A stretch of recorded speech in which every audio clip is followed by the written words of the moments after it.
में हम देखते हैं कि चीन से बहुत सी चीज़ें आज भी भारत इंपोर्ट करता है, विशेष रूप से मोबाइल फ़ोन में। सर भारत में आज हम मोबाइल फ़ोन की मैन्युफैक्चरिंग तो कर रहे हैं, लेकिन ये जो मेड इन इंडिया की जो मोबाइल फ़ोन है, इसके अंदर अगर आप कंपोनेंट्स देखोगे तो वो मेड इन चाइना कंपोनेंट्स है।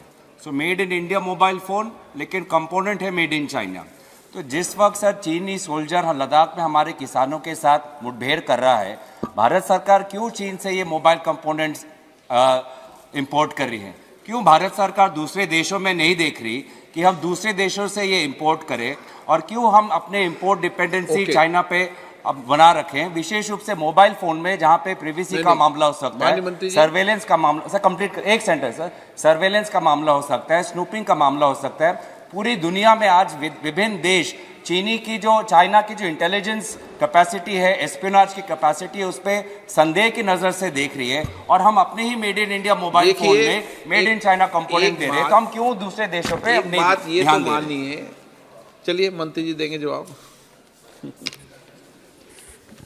सर, जैसा कि मैंने पहले भी बताया कि हमारे देश में किसी भी देश के माध्यम से जो भी हम कमोडिटी इंपोर्ट करते हैं, हमारे अपने जो रेगुलेटरी फ्रेमवर्क है उसके प्रोविजंस के आधार पे करते हैं, जिसमें खास तौर से सेफ्टी का जो एंगल है उसका ध्यान रखा जाता है। जो आपने स्पेसिफिक विषय चाइना के संबंध में उठाया है, इस पर मैं और जानकारी प्राप्त करके आपको सूचित करूँगा।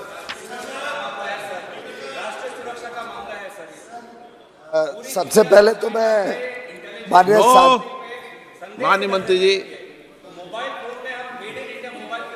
मंत्री जी आप बोलिए। माननीय सांसद जी को आपके माध्यम से सूचित करना चाहूंगा कि ये बात भूल रहे हैं कि 2014 के पहले तो पूरे फोन बंद के बंद पूरे के पूरे भारत आते थे, उसमें सिक्योरिटी रिस्क इनको कभी दिखा नहीं, किस प्रकार से बने बनाए फोन के अंदर चिप्स वगैरह के माध्यम से क्या आ सकता था।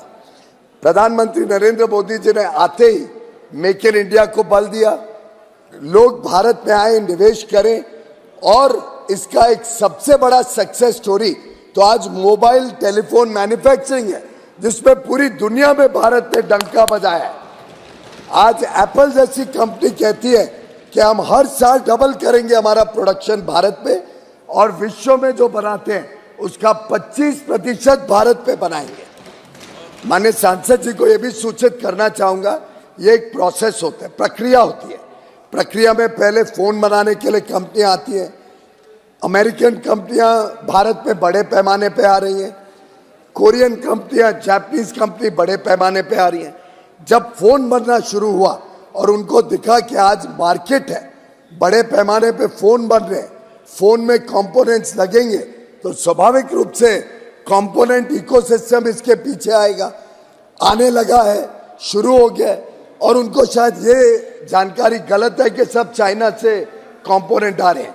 Component Korea, Japan, Taiwan, Europe, America, सभी देशों से टेक्नोलॉजी के हिसाब से। और मेरे मित्र अश्विनी जी को बधाई दूंगा कि उन्होंने बड़े सख्त प्रावधान लाए हैं। उन्होंने कंपनियों को मैप किया है, टेक्नोलॉजीज को मैप किया है, सिक्योरिटी कंसर्न्स के हिसाब से जो कंपनियां हमारे हित में नहीं है, जिन कंपनियों का सामान फोन में होने से कोई भी प्रकार का सुरक्षा के ऊपर आहत आ सकती है, उनको बंद किया गया है। और जो फ्रेंडली नेशंस है और फ्रेंडली नेशंस की सिक्योर सप्लाई चेन के ऊपर आज भारत सरकार बल दे रही है। प्रधानमंत्री नरेंद्र मोदी जी के नेतृत्व में प्रोडक्शन लिंक्ड इंसेंटिव स्कीम सफलता से इस देश में निवेश भी ला रही है, टेक्नोलॉजी भी ला रही है।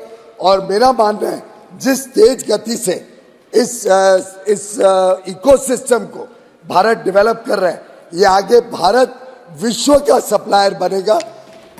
और एक आखिरी में जानकारी आपके माध्यम से देना चाहूंगा, कल ही एक कंपनी मुझे टेलीकॉम की मिलके गई जो टेलीफोन बनाती है और अन्य प्रोडक्ट बनाती है, और उन्होंने अपने निवेश के प्लान्स बताए। उन्होंने बताया कैसे पीएलआई सिस्टम से वो यहाँ और निवेश करना चाहते हैं, और पूरा इकोसिस्टम भारत लाके मेड इन इंडिया प्रोडक्ट, जिसमें मेड इन इंडिया कंपोनेंट्स भी हो, लेकिन इस प्रोसेस को एक समय सीमा लगती है। और ऐसे ओवरनाइट सुपरमैन की तरह आके मुझे लगता है कोई मोबाइल फोन यहाँ नहीं बनेंगे। जो काम माननीय प्रधानमंत्री मोदी जी ने किया है उसकी मैं समझता हूँ गौरव गोगोई जी भी दाद देंगे। क्वेश्चन नंबर 66 के मुरलीधरन। Question number 66 sir.